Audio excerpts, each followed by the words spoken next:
les jésuites. Laissez parler les huîtres. Laissez parler les huîtres. Alexandra Jardin. Bonjour Alexandra. Bonjour Cyril. Ça va bien? Très très bien, avec ce superbe temps, et toi? Oui, ça va bien avec ce beau temps, ce beau soleil. On va parler de quoi aujourd'hui? Et bien justement, vu que la météo est plutôt belle, on va essayer de parler de vélo. C'est la saison qui va arriver. Il y a un tour de l'île à vélo ce week-end. Et on va aussi parler en deuxième partie d'émission de don du sang. Voilà, parce qu'on n'en parle pas souvent et c'est important. Donc on va découvrir plein de trucs. Donc on commence déjà par ce sujet vélo. Donc ce week-end, ce samedi 15 juin, il y a le tour de l'île à vélo. Le tour de l'île à vélo. Organisé comment? À bicyclette, si tu préfères. À bicyclette, exactement. J'ose plus le dire, je sais plus, parce que maintenant avec les vélos électriques, les trottinettes, les machins, on sait plus. On appelle un vélo. Voilà, ça englobe tout. En tous les cas, c'est samedi à la Bray-les-Bains. C'est samedi, départ à 9h à la Bray-les-Bains, exactement. Et justement, c'est organisé par la communauté de communes. Je suis allée rencontrer Julie, qui est en charge de la mobilité sur Oléron et qui nous raconte du coup ce qui se passe ce samedi pour le tour de l'île à vélo. Moi, je suis la chargée de mission de déplacement. Donc, ça fait 1 an et demi là, que je suis arrivée à la communauté de communes. Et moi, je suis en charge de tout ce qui est transport en commun sur le territoire, de tout ce qui est animation autour des pistes cyclables, du vélo, et notamment déployer les mobilités, on va dire, alternatives à la voiture individuelle sur le territoire. Tout ce qui est covoiturage, transport en commun, vélo, autre qu'une voiture. Exactement, c'est ça, que la voiture individuelle du coup. Et donc là, aujourd'hui, on se retrouve parce que ce week-end, il y a le tour de l'île à vélo, le tour de l'île d'Oléron. Est-ce que tu peux nous expliquer un petit peu en quoi ça consiste et si on est intéressé, comment on y participe? Alors du coup, c'est un événement qui est sans inscription, qui cette année va proposer 2 boucles, une de 25 km et une de 32 km, qui va partir de la Bray-les-Bains. Et pour participer, il faut se présenter à la Bray-les-Bains. Il y a un départ groupé à 9h. C'est gratuit et toutes les animations proposées sur le parcours sont également gratuites. Donc c'est ouvert à tout le monde, tout niveau, tout vélo? Alors c'est ouvert à tout le monde. Alors tout vélo, pour la grande boucle, on préconise quand même d'avoir un vélo, on va dire tout terrain, parce qu'il y a des chemins. Donc un vélo de route va moins facilement passer. Il y aura des passages où il faudra être à côté du vélo. Les vélos électriques? Les vélos électriques, ça passe, il n'y a pas de problème. Les gros vélos électriques aussi tout terrain? Et les gros vélos électriques aussi tout terrain, c'est bon. Donc là, c'est un tour de l'île qui se fait à peu près en combien de temps? Chaque boucle, c'est estimé à combien de temps de parcours? Alors là, ça dépend vraiment des personnes. On propose, nous, en fait, du fléchage entre 9h et 13h.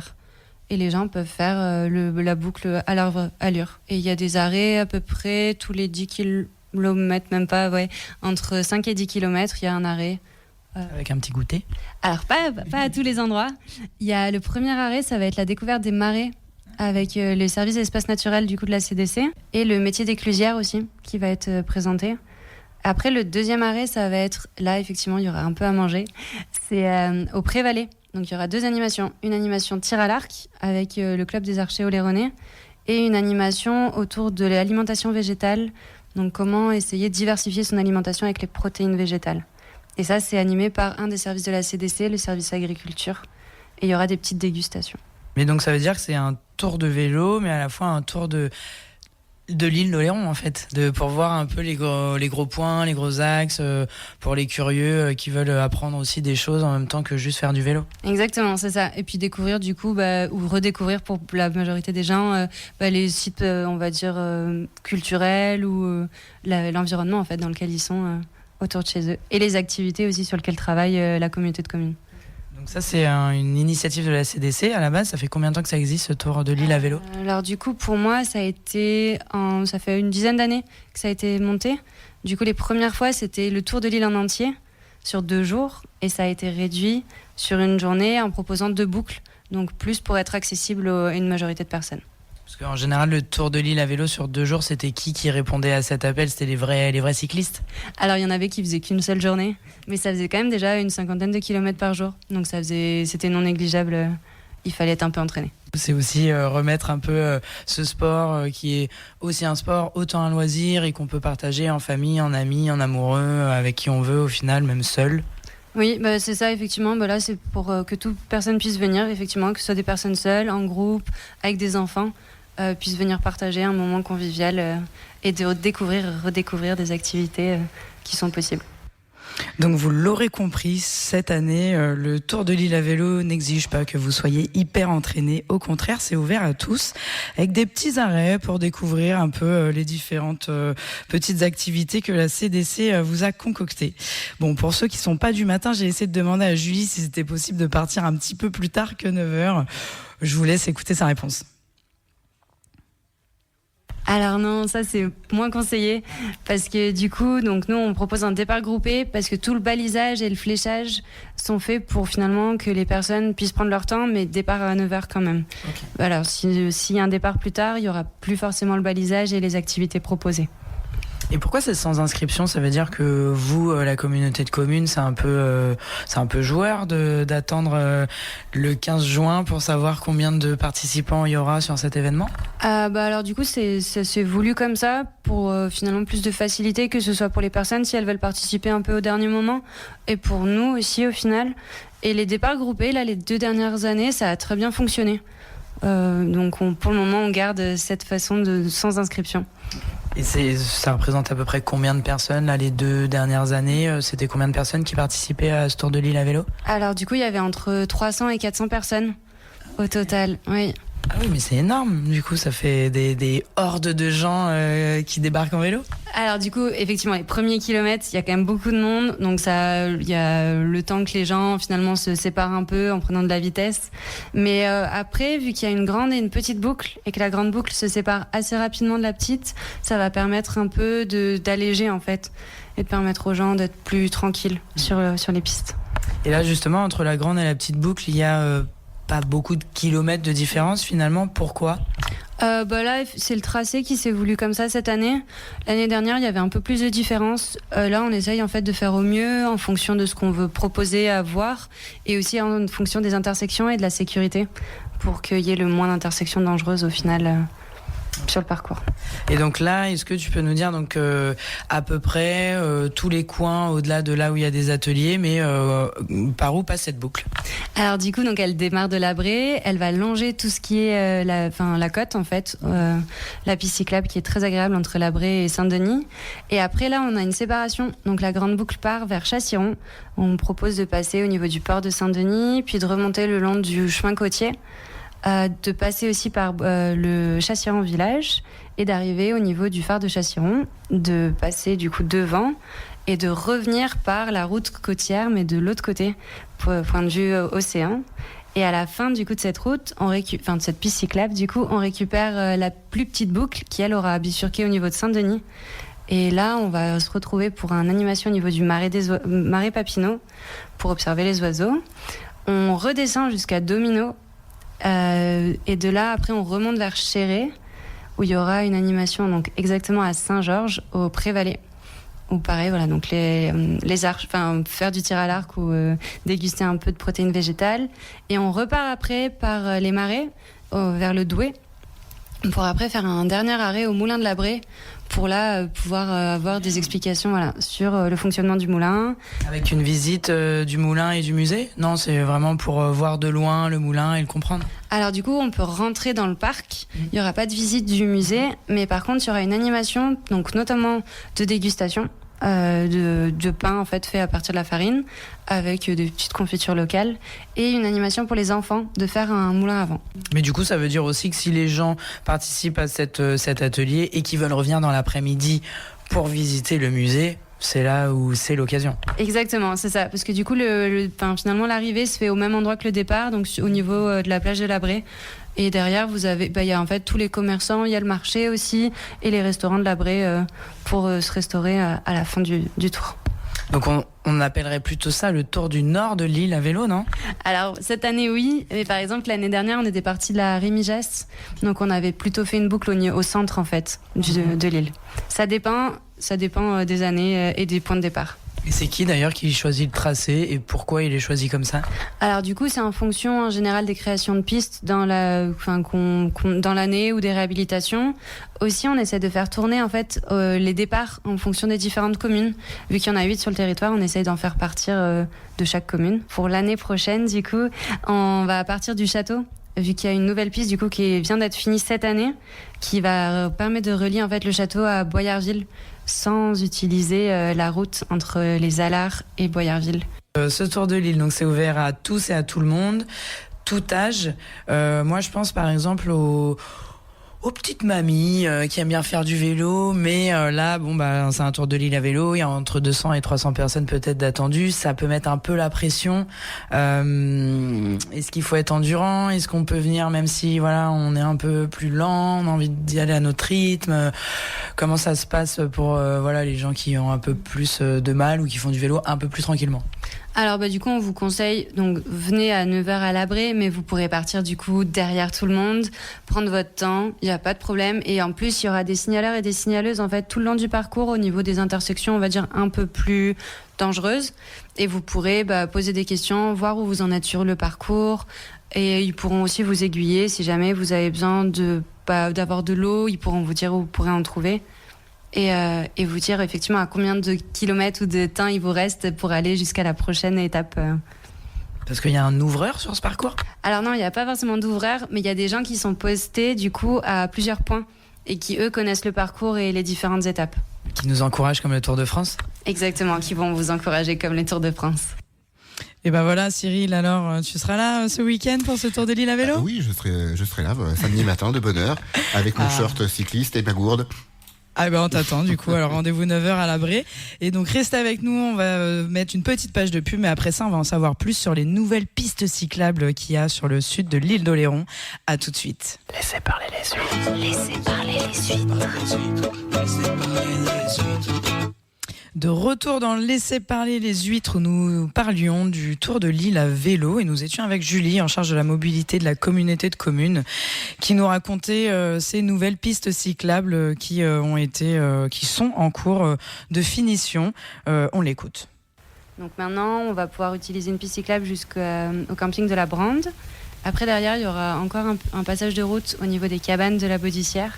Et on pourra récupérer une piste au niveau du coup des cabanes ostréicoles qui sont donc sur le chemin, la route, le chemin entre les Alards et la Baudissière. Au niveau du théâtre de l'Ardoise? Exactement, au niveau du théâtre d'Ardoise. Et après derrière, on a une piste cyclable qui nous amène jusqu'au golf. Et cette piste, elle permet aussi après derrière de passer derrière le CNRS et d'aller jusqu'à Fort-Royer. Donc ça c'est une super nouvelle, ça veut dire qu'on a une nouvelle piste cyclable et en plus qui va être hyper belle, je pense, de pouvoir prendre ça en vélo, de se balader, on va en prendre plein les yeux, voir Fort Boyard au loin, les cabanes de la Baudissière, le théâtre d'Ardoise, le golf, Fort-Royer, c'est vraiment des super sites. Elle est déjà en service cette piste ou faudra attendre justement le Tour de l'île à vélo l'année prochaine pour pouvoir la pratiquer? Alors non, du coup, elle est déjà praticable cette année. C'est juste que là, on voulait pas forcément faire le Tour de l'île à vélo cette année sur cette piste parce que, notamment là, les travaux viennent juste d'être terminés. À cause de la météo? Exactement, à cause de la météo. On a pris beaucoup de retard là-dessus. C'est pas une météo pour les cyclistes en ce moment, hein? C'est pour les déterminés et les bien équipés, effectivement. Et est-ce qu'il y a d'autres nouvelles pistes cyclables justement sur Oléron, un peu comme celle de la route des Huîtres qui sont en cours ou qui sont en projet? Alors du coup, il y a plusieurs réflexions qui sont en cours. Derrière, après, ça va dépendre du foncier et des avancements en fait, du traitement des dossiers. C'est de la négociation à chaque fois pour pouvoir faire une piste là ou là. C'est des bras de fer, j'imagine? C'est une procédure, on va dire, qui est gérée avec notre service foncier, du coup, qui avance au fur et à mesure et qui prend du temps. Et là, donc, il y a combien de kilomètres à peu près de pistes cyclables sur l'île d'Oléron? Alors, il y en a autour de 160 maintenant kilomètres. 160 km de pistes sur l'île d'Oléron, il y a de quoi faire et elles sont toujours en train d'évoluer, de progresser, de vous donner les meilleurs itinéraires possibles. Et justement, j'ai demandé à Julie de nous rappeler les règles de sécurité à respecter sur une piste cyclable et aussi quel GPS on peut utiliser pour la navigation lorsqu'on est en vélo sur l'île. Alors du coup, en soi, c'est un peu particulier sur le territoire, c'est que finalement, on est sur un réseau cyclable. C'est pas forcément des pistes, c'est des voies partagées au final. Piétons, cyclistes et autres, du coup, trottinettes aussi peuvent circuler, sachant qu'il faut que tout le monde soit cordial avec les autres usagers. Donc, respecter, du coup, ralentir à l'approche notamment des piétons, qui sont les usagers les plus finalement impactables. Vulnérable. Vulnérables, ouais, voilà, c'est ça. Et derrière, pour que ce soit les règles de sécurité, on conseille d'avoir une sonnette pour prévenir au final. Mais mieux, c'est de ralentir, de porter un casque pour les personnes de moins de 12 ans. Ça, c'est obligatoire et on conseille aussi le port du casque pour toute personne qui pratique le vélo. C'est pas obligatoire pour les adultes le port du casque à vélo ? Non, c'est pas obligatoire. C'est vivement recommandé, mais c'est pas obligatoire. Et après, derrière, si vous pouvez aussi, notamment en fin de journée, quand la luminosité diminue, d'essayer de vous rendre le plus visible possible. Donc, que ce soit avec des lumières ou avec des gilets jaunes, pour qu'en fait, tous les usagers aussi puissent vous identifier et vous voir, même à contre-jour. Ça, c'est obligatoire, du coup, d'être visible quand on fait du vélo la nuit ? Alors, la nuit, oui. Effectivement, on est obligé hors agglomération de porter le gilet jaune, mais c'est pas forcément à ces moments-là, en fait, qu'il peut y avoir des collisions. C'est plus des fois où en aveuglement, en fait, de non-visibilité. Ah, quand le soleil se couche et justement il est pile face à nous et qu'on voit rien et qu'il y a un monsieur en vélo sur le côté et, oui. Et là, l'accident arrive vite. C'est ça, exactement, c'est ça. Donc faire attention aux personnes autour et se rendre le plus visible possible pour soi et les autres. Il y a aussi sur l'île d'Oléron, il y a certains endroits où on peut regonfler son vélo, où il y a des petits outils à disposition. Il y en a à peu près combien et à peu près où sur l'île ? Alors du coup, pour le moment, c'est des initiatives communales. Donc il y en a au château d'Oléron, il y en a à Saint-Trojan. Et là, il y a potentiellement des sujets de réflexion sur comment on peut essayer de développer ça sur le territoire. Donc il n'y en a pas dans toutes les communes pour l'instant. Non, il n'y en a pas dans toutes les communes. Après, si jamais vous avez un gros pépin, n'hésitez pas à aller vous rendre sur un des loueurs, en fait, ou réparateurs du territoire. Ce réflexe de, quand on veut aller d'un endroit à un autre en vélo, de mettre sur notre téléphone via Google Maps, Waze ou n'importe quel GPS qu'on a l'habitude d'utiliser en voiture, qu'il faut absolument enlever en vélo parce que ça nous fait passer par la route plutôt que les pistes cyclables. Comment sur l'île d'Oléron, aujourd'hui, est-ce qu'il y a une application ou comment on peut faire pour sur notre téléphone avoir l'itinéraire et le GPS de notre trajet à vélo. Alors du coup, nous, ce qu'on conseille, c'est de télécharger l'application Loopy, donc qui est gratuite et qui normalement permet d'éviter au maximum l'utilisation de passages sur route. Donc ils vont vous proposer des trajets sécurisés via les pistes.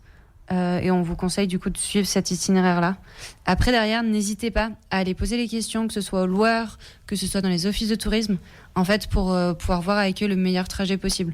Et eux aussi vont vous dire, on sait bien, attention, là, le panneau est peut-être pas forcément très visible, faites attention. Et on vous conseille aussi donc il y a des cartes papier qui sont disponibles dans tous les offices de tourisme, et vous pouvez aussi la télécharger sur le site de la communauté de communes en format PDF. Donc c'est ça, on a une carte du réseau cyclable de l'île d'Oléron disponible dans les offices du tourisme et sur Internet. Oui, c'est ça, exactement. Donc dans l'office du tourisme, ça vous coûtera 50 centimes, mais au final, elle vous permet d'avoir tout le réseau en fait disponible. Et donc sinon, c'est l'application Loopy pour avoir comme un Google Maps, mais version itinéraire à vélo, piste cyclable, etc. Exactement, oui, c'est ça. Vous pouvez donc faire des itinéraires et il y a même des boucles en fait qui sont déjà rentrées dans l'application si vous voulez les suivre. Sur Google Maps, on a aussi l'option vélo, mais souvent ça nous fait passer par la route.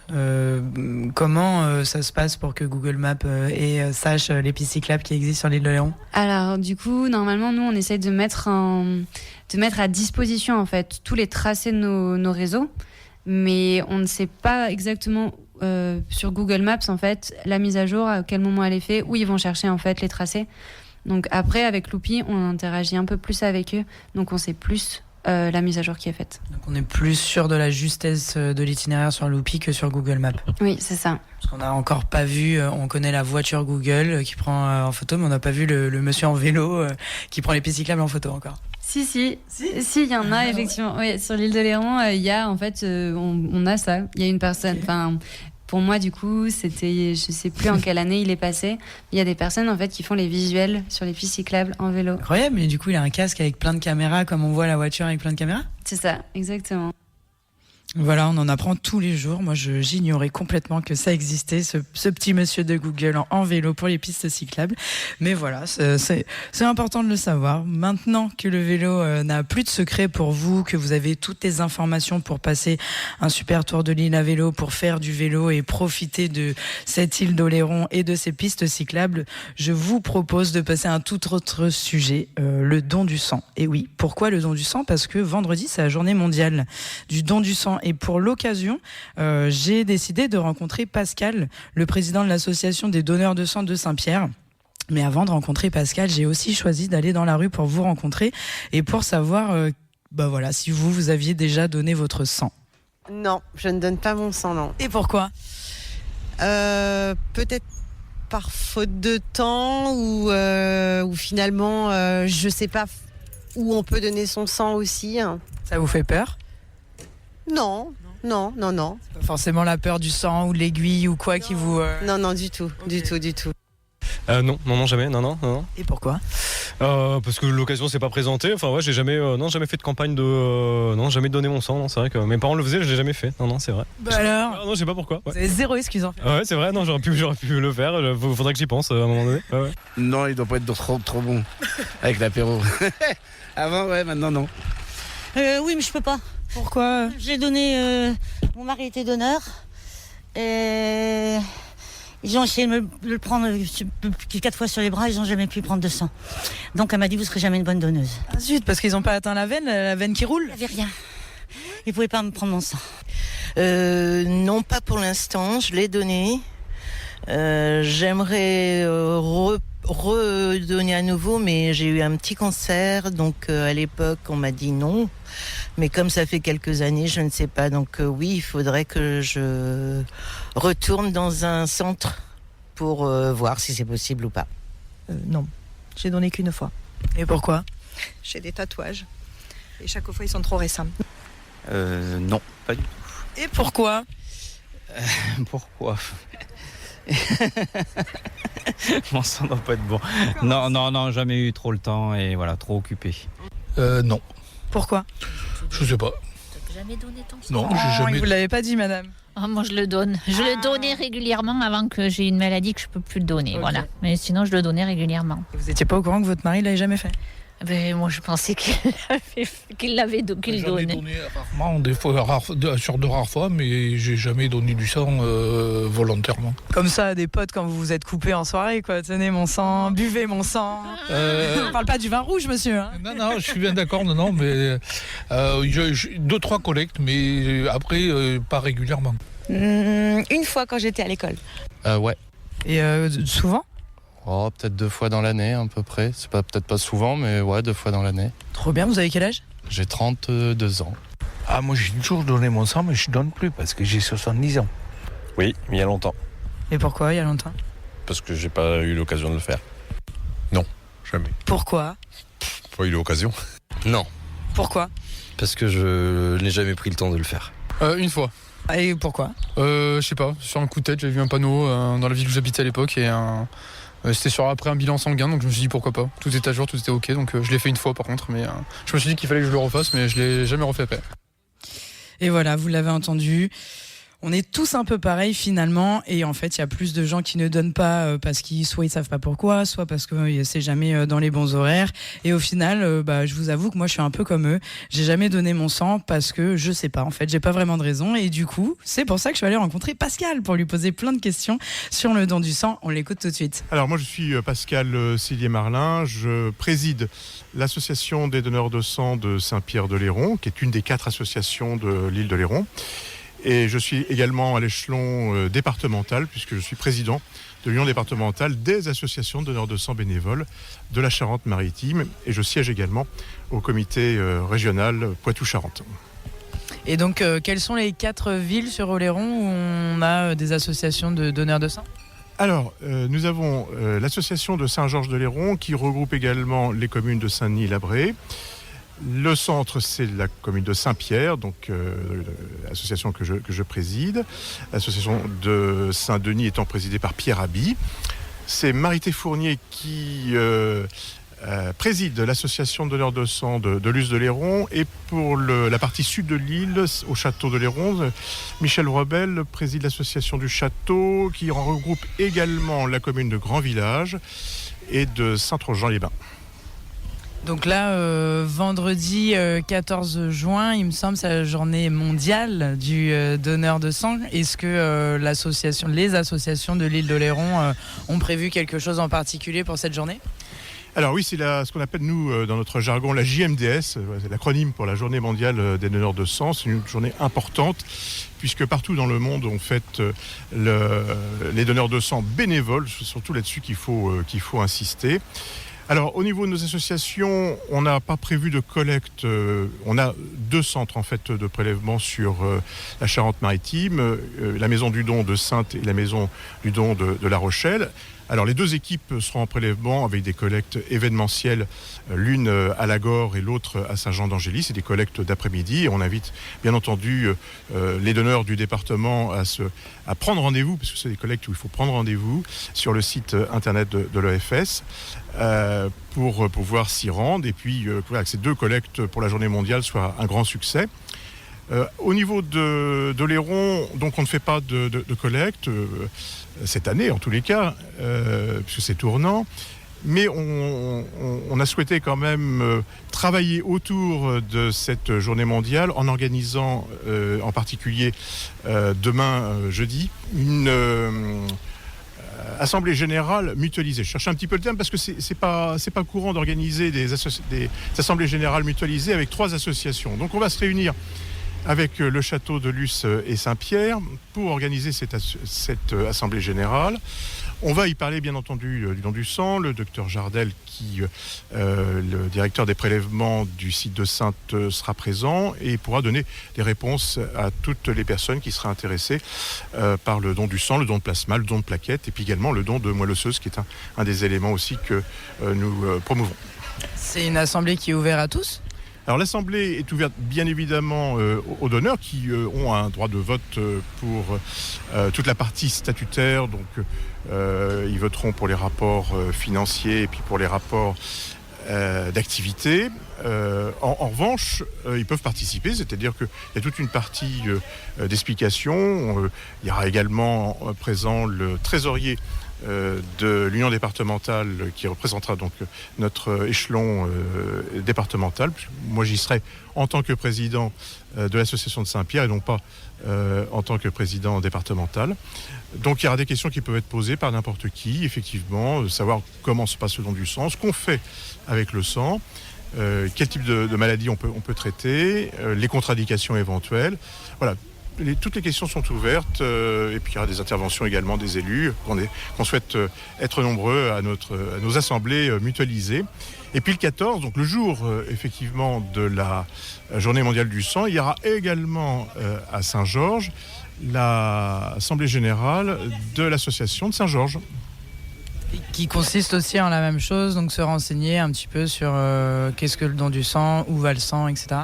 Voilà, alors il y a toujours la partie statutaire, donc rapport moral, rapport d'activité, rapport financier.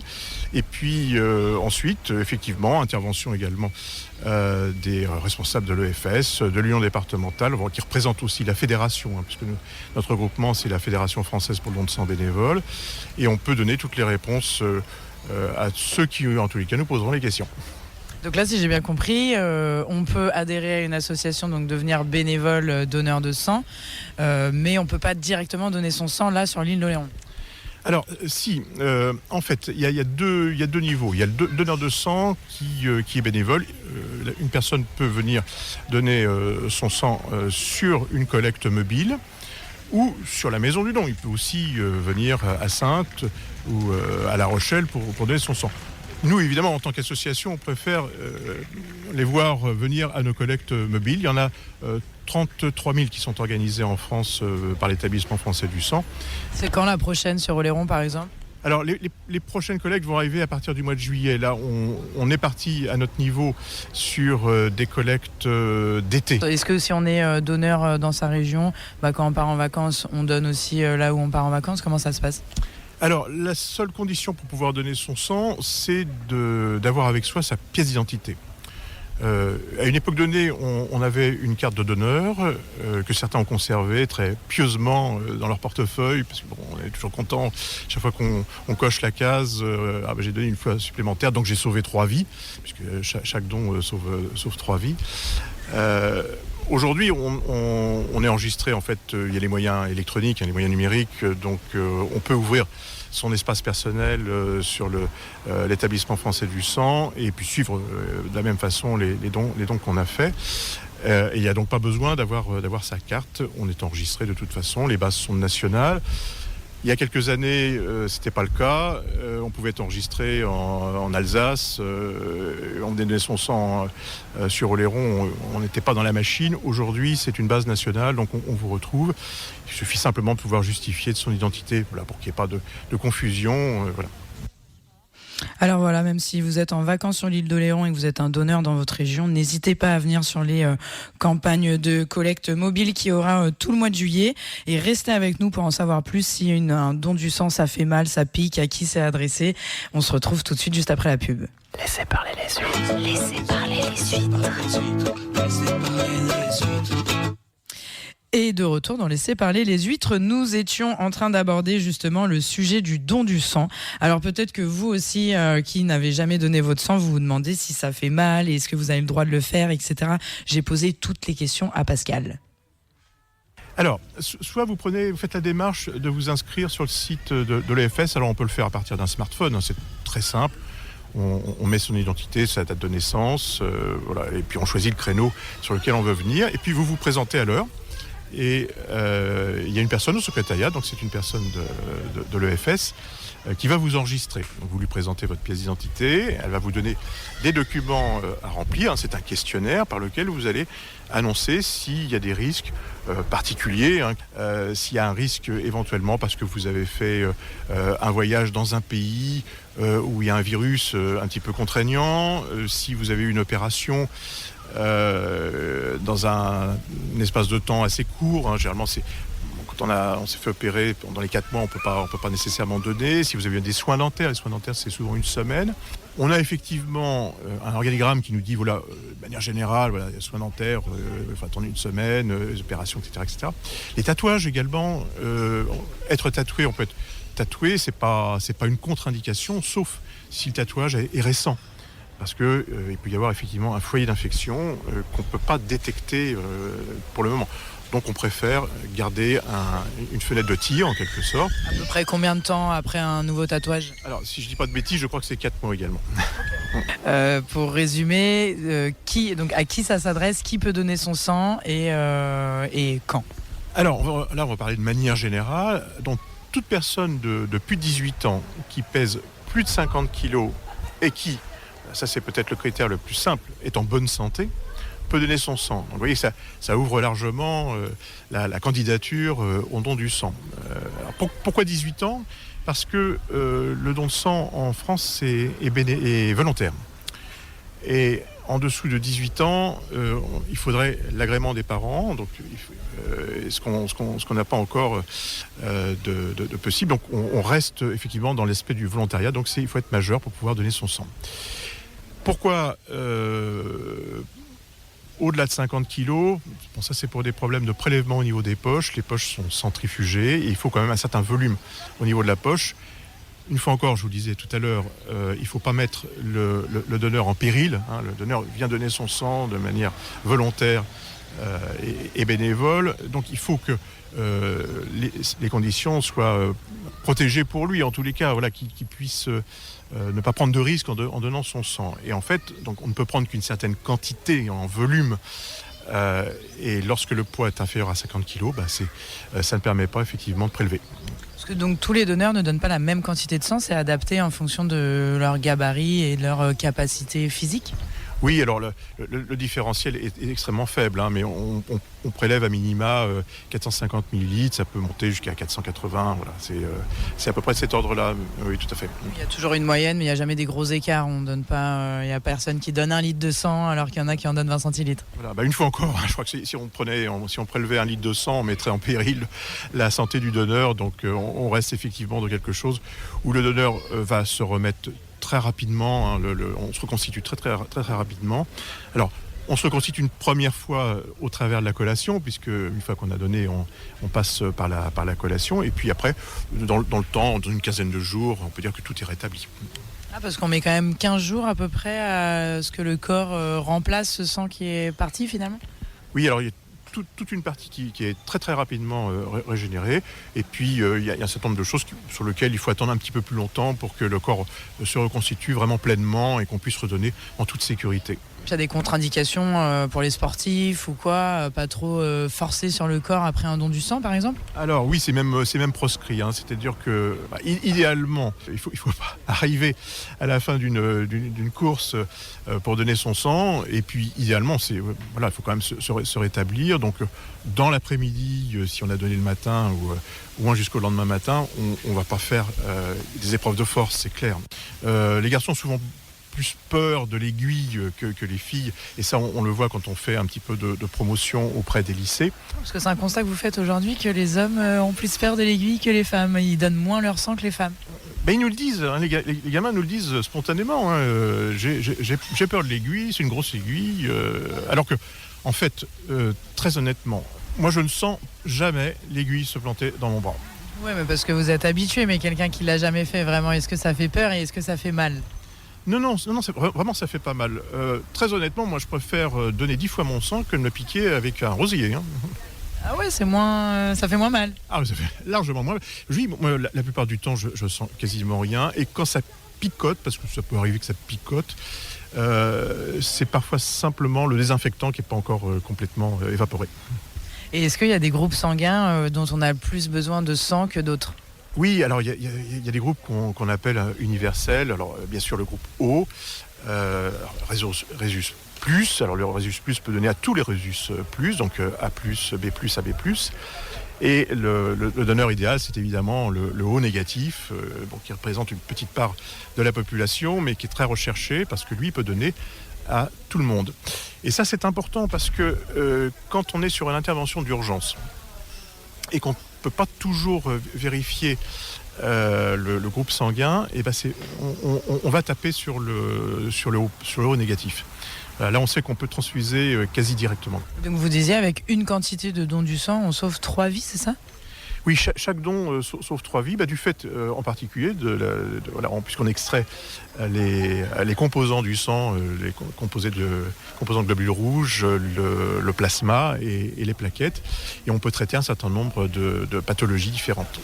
Parce qu'on a besoon du sang, on a besoin de quantité de sang tous les jours pour sauver des vies, à quelle quantité à peu près? Alors c'est énorme. On a besoin de 10 000 poches de sang par jour, partout en France. Donc il faut absolument venir donner. Et voilà, il faut absolument venir donner. Maintenant, vous en savez un peu plus. Si vous avez encore des questions, n'hésitez pas à contacter les associations de dons du sang qui vous renseigneront. Et j'ai aussi demandé à Pascal, alors, comment on motive les troupes pour aller donner son sang? Il faut penser à toutes les vies qu'on sauve. Hein. Chaque année, c'est 1 million de malades qu'on va sauver. Alors, soit par des dons de sang, de plasma. Il faut penser aussi à donner du plasma, c'est important. Des dons de plaquettes, des dons de moelle osseuse également. On peut s'inscrire sur une base nationale de dons de moelle osseuse. Alors, le don de moelle osseuse, j'indique parce que parfois ça peut faire peur. On ne prélève pas, évidemment, c'est pas la moelle épinière, hein, mais c'est de la moelle que l'on prélève sur des os plats, hein, bien évidemment, dans les meilleures conditions de sécurité. Il faut penser à s'inscrire également parce qu'il y a très peu de compatibilité dans le monde. Et quand on peut sauver une vie parce qu'on a une compatibilité au niveau de son sang, c'est sa moelle osseuse, c'est quand même important. On sauve des gens qui sont atteints d'un cancer, on sauve des gens... je pense en particulier à un très joli témoignage d'une maman qui habite sur Léron et qui a fait une hémorragie le jour de son accouchement, et elle a été sauvée grâce à un don de sang. Je pense aux enfants qui sont atteints de maladies hémorragiques, à la drépanocytose par exemple, qui touche 4000 enfants chaque année. Quand on sauve un enfant parce qu'on est venu donner son sang, c'est quand même un bel engagement humain.